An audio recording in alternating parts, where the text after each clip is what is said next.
শ্রী গুরুজয়। বন্ধুরা, আজকের ভিডিওর বিষয় থাম্বনেল দেখে নিশ্চয়ই বুঝতে পেরেছেন। হ্যাঁ বন্ধুরা, আজকের ভিডিওর বিষয় হচ্ছে শুভ অক্ষয় তৃতীয়ার শুভ টোটকা বা শক্তিশালী টোটকা, যে টোটকার সাহায্যে আপনি ইচ্ছে পূরণ করতে পারবেন, আর্থিক উন্নতি করতে পারবেন। এই অক্ষয় তৃতীয়ার দিনে আপনাকে এই টেকনিক বা টোটকাটি করতে হবে। কি করতে হবে, কিভাবে কি করতে হবে, কখন করতে হবে সেটি জানতে পুরো ভিডিওটি দেখুন। ভিডিওটি ভালো লাগলে অবশ্যই একটি লাইক করে দেবেন, বন্ধু বান্ধবের মধ্যে ভিডিওটিকে অবশ্যই শেয়ার করবেন। চ্যানেলটিকে সাবস্ক্রাইব করে পাশে থাকা বেল আইকনে ক্লিক করে অল অপশনটি অবশ্যই সিলেক্ট করে রাখবেন, যিনি ফার্স্ট টাইম এই চ্যানেল ভিজিট করছেন অর্থাৎ এই ভিডিওটি দেখছেন। থ্যাংক ইউ মিঠুন ভাই। আমি আপনার দেওয়া এই টোটকাগুলো বা ওই সুইচ ওয়ার্ডগুলো বলে আমি বিভিন্নভাবে বিভিন্ন সময় বিভিন্ন পরিস্থিতিতে আমি বিশেষভাবে উপকৃত হয়েছি। বিশেষ করে আর্কেঞ্জেল মাইকেল প্রে করে এবং ওই শ্রী গুরু জয় এই সুইচ ওয়ার্ডটা থেকে আমি অনেক বিশেষভাবে আমি উপকৃত। তার জন্য আপনাকে অসংখ্য ধন্যবাদ।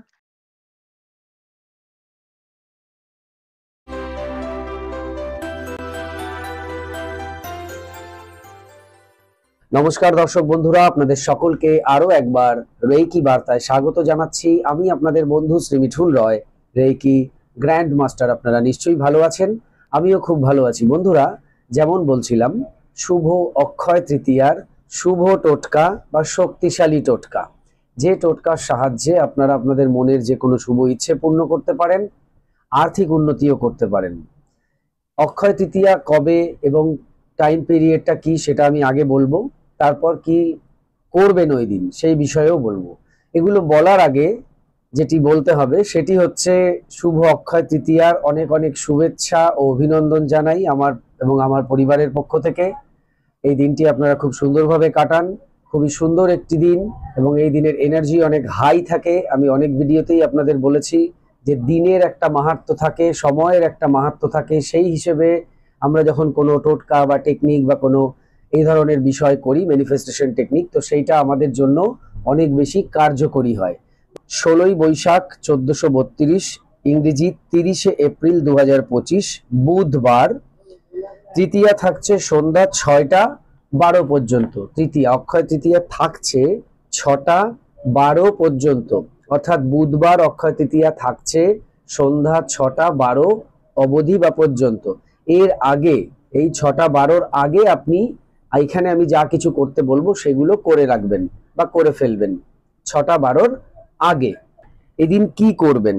এদিন সারাদিনে আপনার ধরুন যাদের ব্যবসা রয়েছে, বাড়িতে পূজা হয়, তারা তো সেই সমস্ত পূজার বিষয়গুলি করছেনই। পাশাপাশি আপনি গঙ্গা স্নান করতে পারেন। গঙ্গা স্নান অত্যন্ত ভালো এদিনের জন্য। এই গঙ্গা স্নানের যে পুণ্য আপনি পাবেন, সেই পুণ্য কিন্তু অক্ষয় থাকবে, মানে ক্ষয় হবে না। অক্ষয় তৃতীয়া মানে এই দিনটির নামই কিন্তু অক্ষয়, মানে এখানে আপনি যে পুণ্য সঞ্চয় করবেন, যে পজিটিভ এনার্জি গ্যাদার করবেন বা অ্যাট্রাক্ট করবেন যে কোনো কিছুর মাধ্যমে, শুভ রিচুয়ালস বা বিভিন্ন ধরনের বিষয়ের মাধ্যমে, তো সেই পুণ্য বলুন, সেই পজিটিভিটি বলুন, সেটা কিন্তু অক্ষয় থাকবে। এদিন আপনি দান করতে পারেন। দান করার জন্য অত্যন্ত ভালো দিন হচ্ছে এই অক্ষয় তৃতীয়া। পূজা অর্চনার বিষয় তো থাকছেই, আপনি কোনো মন্দিরে গিয়েও পূজা দিতে পারেন, যে কোনো মন্দিরে আপনার ইষ্টদেব দেবীর কাছে আপনি পূজা দিতে পারেন, সেই পূজার ফলও অক্ষয় হবে। এবং এই পূজা দিতে যাওয়ার সময়, ধরুন মন্দিরে আপনি পুজো দিতে যাচ্ছেন, সেক্ষেত্রে 5টি নিখুঁত ফল নেবেন এবং এই ফল দিয়ে পুজো দেবেন। আপনি মিষ্টি, ফুল এগুলো নিচ্ছেন নিন, কিন্তু মেন বিষয় থাকবে 5টি নিখুঁত ফল। তার মধ্যে শসা এবং কলা থাকবে না। এই শসা এবং কলা বাদে 5টি নিখুঁত ফল নেবেন। সেই ফল নিয়ে আপনি মন্দিরে পূজা দেবেন এবং ওই ফল আপনি কিন্তু আর বাড়িতে নিয়ে আসবেন না। ওটা মন্দিরে ঠাকুরমশাইকে বলবেন যে এই ফলগুলি আপনি ঠাকুরমশাই ভগবানের সেবায় কাজে লাগিয়ে দিন। আজকে দিন বা কালকে দিন বা পরশু দিন যাই করুন, এগুলো আপনি ওই ওই ভগবানের সেবায় লাগিয়ে দেবেন, এটা বলে আপনি দিন। আর মিষ্টি ফুল যেগুলো রয়েছে সেগুলোকে পূজার জন্য দিন। সেইগুলো ঠাকুরমশাই যা যা করার পুজো করে আবার আপনাকে প্রসাদ রূপে দিচ্ছে, তো ওগুলো নিয়ে নিন। কিন্তু আগে থেকেই বলে দেবেন যে এই যে 5টি ফল আমি দিচ্ছি, এটি কিন্তু আমি আর এখনই প্রসাদ করে আমাকে দিতে হবে না। এটা আমি দিলাম, আপনি এখন বা পরে বা যখন খুশি আপনাদের, তখন আপনি ভগবানের সেবায় কাজে লাগিয়ে দেবেন। বুঝতে পেরেছেন কি বলতে চাইলাম? তাহলে সেটা তিনি সাইডে রেখে দেবে, পরের দিন ধরুন ভোগ লাগিয়ে দিলেন, তারপর সেটা প্রসাদ হিসেবে কাকে দিল কি দিল সেটা পরের বিষয়, সেটার আপনার দরকার নেই। আপনি ওগুলো ভগবানের ওখানে দিয়ে এলেন। এই যে দিয়ে এলেন, এই কাজটি হচ্ছে এই বিশেষ দিনের একটি বিশেষ টোটকা। মনস্কামনার সঙ্গেই যাবেন আপনি, যে আমার এই ইচ্ছেটা ঈশ্বর পূর্ণ করে দিয়েছেন, এটা ভাববেন আপনি যে আমার এই ইচ্ছেটা ঈশ্বর পূর্ণ করে দিয়েছেন। এই ভাবনার সঙ্গে আপনি গিয়ে এই ফল দিয়ে পুজো দিন, মিষ্টি দিয়ে পুজো দিন, দিয়ে আপনি প্রণাম করে চলে আসুন। এই একদিনেরই একটা টোটকা আর কি, দেখবেন ভীষণভাবে এর দ্বারা আপনি উপকার পাবেন। গত বছর আমি এটা বলেছিলাম, অনেক মানুষ কিন্তু উপকার পেয়েছেন। তো এই কাজটা আপনি করতে পারেন, এই ফুল দিয়ে পুজো দিতে পারেন। ধরুন এছাড়া আপনার যদি সামর্থ্য হয়, আপনি ধরুন মায়ের মন্দিরে যাচ্ছেন, তো সেখানে আপনি মার জন্য একটা শাড়ি নিয়ে যেতে চাইছেন, অবশ্যই দিতে পারেন।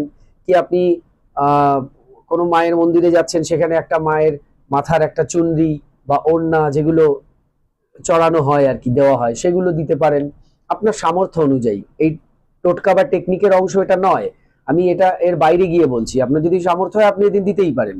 আপনার যদি সামর্থ্য হয় আপনি 10 জন 15 জন গরিব মানুষকে, তাদের প্রয়োজন, তাদেরকে কিছু দিতেই পারেন, বস্ত্র কিনে দিতে পারেন, খাবার কিনে দিতে পারেন, হাতে টাকাও দিতে পারেন, যেটা আপনার মনে হয় করা সম্ভব সেভাবে আপনি করতে পারেন।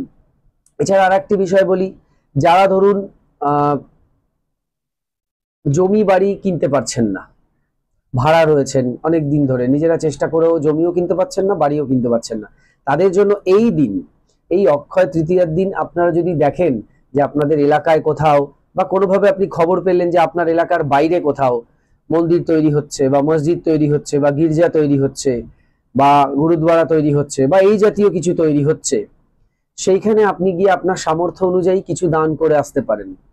আপনি ইট কিনে দিতে পারেন, বালি কিনে দিতে পারেন, সিমেন্ট কিনে দিতে পারেন, ইমারতি দ্রব্য সেগুলো কিনে দিতে পারেন, অথবা সেগুলো কেনার উদ্দেশ্যে কিছু অর্থ সেখানে প্রদান করতে পারেন। নিজে যেচে গিয়েই করবেন, আপনি নিজে গিয়েই করবেন যে আমি এখানে কিছু দিতে চাই, তারা অবশ্যই নেবে। তো এই কাজটা যদি এই অক্ষয় তৃতীয়া তিথির মধ্যে করতে পারেন, এই তৃতীয়ার মধ্যে, তাহলে আপনি অত্যন্ত ভালো একটি কাজ করলেন। এবং এই কাজগুলিতে ভগবান খুশি, ভগবান বলুন, আল্লাহ বলুন, গড বলুন, যাই বলুন, है तो सब एक ही है, अलग कुछ नहीं है, सब एक ही है।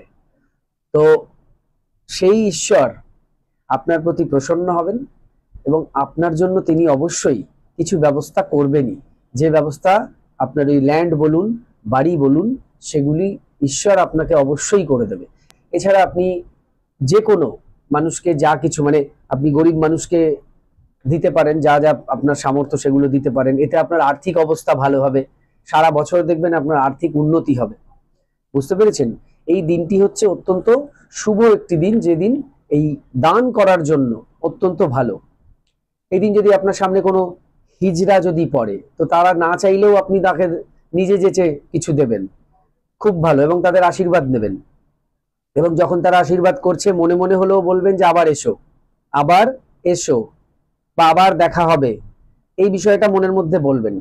তো এই কাজগুলি এই তিথির মধ্যে যদি আমরা করি অত্যন্ত ভালো। এবার একটা কথা বলি, অনেকেই রাস্তায় কুড়িয়ে পয়সা পান, এই নিয়ে আমি একটা ভিডিও বানিয়েছিলাম এবং বলেছিলাম যে এই পয়সাগুলো একটা জায়গায় জমাবেন, ঘরে, ঠাকুর ঘরে বা ঠাকুরের জায়গায় ওই পয়সাগুলো জমাবেন। এবার এই পয়সাগুলো জমতে জমতে জমতে জমতে না অনেক সময় অনেক হয়ে যায়, কারণ অনেকে সবসময় পায়। রাস্তাঘাটে বেরোলেই হয়তো 1 টাকা 2 টাকা 5 টাকা এরকম পেতেই থাকে। তো সেগুলো ধরুন এনে অনেকটা হয়ে গেছে। এবার আপনি চিন্তা করছেন এতগুলো হয়ে গেছে, এখন আমি কি করব? তো তাদের জন্য বলছি, শুধুমাত্র তাদের জন্য যাদের ওই পয়সাগুলো রাখতে রাখতে অনেক হয়ে গেছে, আপনার কাছে 2 টাকা বা 5 টাকা বা 10 টাকা আপনি মানে জমেছে, তাদেরকে আমি বলছি না। যাদের অনেক হয়ে গেছে তাদের বলছি, তারা এখান থেকে কিছু, ধরুন আপনার 100 টাকা জমেছে, আপনি ওখান থেকে 50 টাকা আজকে কোনো জায়গায় দান করে দিতে পারেন, কোনো মানুষকে দিতে পারেন, গরিব মানুষকে, ওইখান থেকে ওই টাকাটা, সেটাও কিন্তু খুব ভালো হবে। আবারও রিপিট করছি, যাদের কাছে অল্প কিছু জমেছে তাদের দিতে বলছি না, যাদের কাছে অনেক হয়ে গেছে তাদেরকে বলছি যে চাইলে দিতে পারেন, আপনার উপরে এসে নির্ভর করছে।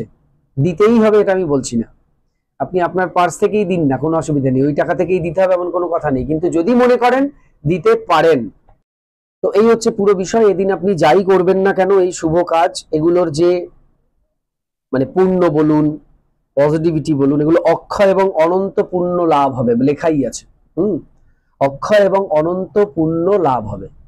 তো এই হিসেবে আমরা এদিন এগুলো করতে পারি। আর একটা বিষয় মিস হয়ে গেছে, সেটা হচ্ছে এদিন আপনি যদি ওষুধ কাউকে দান করেন, কোনো মানুষ, গরিব মানুষ, তার কোনো ডিজিজ রয়েছে আপনি জানেন, তাকে আপনি 1 মাসের ওষুধ কিনে দিলেন কি 15 দিনের ওষুধ কিনে দিলেন, এটা যদি আপনি করেন, এক্ষেত্রেও আপনি কিন্তু নিজে রোগমুক্ত হওয়ার বা সুস্থ থাকার একটা আশীর্বাদ ঈশ্বরের কাছ থেকে অবশ্যই পাবেন। তো এটাও অনেকে করতে পারেন, মানে এদিন আপনি মেডিসিনও কাউকে দিতে পারেন, দান করতে পারেন। তাহলে এই ছিল আজকের ভিডিও। আরো কিছু জানতে অথবা রেকি শিখতে স্ক্রিনে দেওয়া নাম্বারে হোয়াটসঅ্যাপ করুন। বর্তমানে প্রত্যেকটি ক্লাস অনলাইনে চলছে, আপনার বাড়িতে বসে আপনি যে কোনো ক্লাস বা কোর্স ইজিলি করতে পারেন। হোলি ফায়ার 3 রেকি, যা বিশ্বের সবচেয়ে শক্তিশালী রেকি, যে রেকি শিখলে আপনি আপনার জীবনের সমস্ত ধরনের সমস্যাকে সমাধান করতে পারেন। এই কোর্স শেখার জন্য, এছাড়া বিভিন্ন কোর্স আমি শেখাই, যে কোনো কোর্স শেখার জন্য যোগাযোগ করুন এবং শিখে নিন সেই কোর্স। সবাই খুব ভালো থাকুন, সুস্থ থাকুন, দেখতে থাকুন রেকি বার্তা। এতক্ষণ ভিডিওটি দেখার জন্য, কথাগুলো শোনার জন্য আপনাদের অসংখ্য অসংখ্য ধন্যবাদ জানাই। আজকে আসছি, নমস্কার।